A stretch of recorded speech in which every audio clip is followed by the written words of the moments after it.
From the time we learn to write our first letters, we're trained to take absolute credit for our achievements. A parent praises a child for drawing a simple shape, and a subtle psychological architecture is built. I did this. My intellect, my effort, my success. We carry this deeply ingrained illusion of self-sufficiency straight into adulthood. But that fragile sense of independence collapses the moment we look up. The physical scale of the cosmos is a crushing reality. We live on a microscopic speck suspended in infinite, burning gas clouds and dead space. We are physically insignificant. This brings us to the first massive concept in Surah Al-Fatiha, Rabbul Alamin. The Arabic phrase translates to the master of all worlds, but it implies active, continuous sustenance. There is an ultimate power holding this massive, terrifying system together, so we don't simply blink out of existence. We can appreciate the beauty of a flower from a distance without ever benefiting from it. But Shuk moves past simple observation. It is an active gratitude for the utility of this system, an admission that we depend on its balance to breathe and eat. Human cognition has severe limits. We can look at the crashing storms of an ocean or the quiet flow of an empty river, but our brains cannot process both total chaos and perfect stillness at the exact same time. Yet the Creator maintains both extremes constantly. True spiritual grounding begins when we drop the childhood illusion. We must accept that our survival relies entirely on an intricately balanced universe, maintained fraction of a second by fraction of a second by an external power. That power operates through a profound duality. The terms Ar-Rahman and Ar-Rahim describe a deep, nurturing mercy.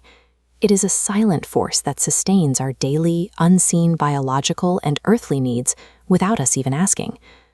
Then the text pivots sharply to a terrifying reality, Maliki Yawmiddin, the absolute master of the Day of Judgment. The Arabic root of the word deen essentially means ultimate compensation or payback. It proves that the universe operates on a strict mathematical consequence. Every earthly action, every tiny decision, is logged and waiting for a final balancing of the scales. Up to this exact moment in the surah, all the language is completely objective and written in the third person. We are looking at the Creator from a safe academic distance. We are reading about a distant God. Laying out this objective scale and the promise of absolute justice serves a precise function. It leaves the human ego completely dismantled, stripped of all worldly safety nets. Right in the middle of Surah Al-Fatiha, there is a sudden, shocking grammatical pivot. The text transitions from describing him in the abstract third person to speaking directly to you in the intimate first person. The phrase is, Iyaka nabudu, you alone we worship. This is not a description of a ritual.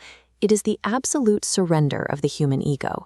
We are no longer observing, we are submitting, and it is immediately followed by wa iyaka nasta'in, and you alone we ask for help.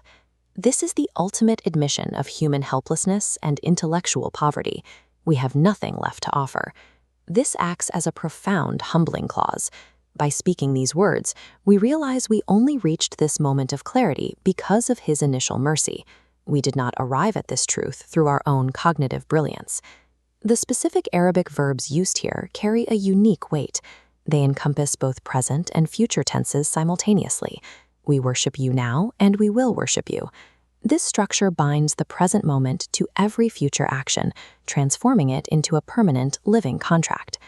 This grammatical shift marks the absolute death of the ego. We are no longer distant observers of the cosmos, but vulnerable dependents begging directly at its center. Out of that vulnerability comes the desperate plea of the newly humbled mind. Ihdinas-Siratal-Mustaqim, guide us to the straight path. We make this plea because of a core philosophical problem. Human intellect is intrinsically trapped by its own biological, emotional, and social biases. We cannot see the whole board. This bias makes it impossible for us to design perfectly balanced systems on our own. A man cannot truly perceive the lived experience of a woman, and a state cannot fully weigh individual liberty against collective control. Because every human lawmaker is a participant in the system they are trying to regulate, they inevitably skew the results toward their own survival. Contrast this inherent human failure with the Creator. The master of all worlds possesses perfect, holistic knowledge of both individual psychology and macro-societal needs. He knows the exact chemistry of human emotion and the mechanics of civilizations. Reliance on human intellect alone guarantees deviation. Divine external guidance is a mathematical and sociological necessity to keep society from tearing itself apart. It is a dangerous assumption to treat spiritual guidance as a one-time achievement. You cannot read the text, declare yourself enlightened, and treat it as a permanent badge of honor or a solved puzzle. We all suffer from continuous cognitive deviation. Our minds are bombarded with choices, anxieties, and alternative paths that pull us off center every single fraction of a second. Surah Al-Fatiha acts as an essential daily dose.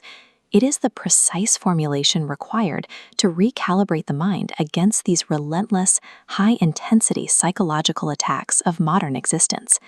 We are asking for more than a set of directions. We are seeking an active companion, a guide that walks the path alongside us to ensure we never drift into the surrounding chaos. Consider Surah Al-Fatiha a continuous survival protocol. It provides the psychological calibration required to navigate the scale of our existence and find a way back to peace.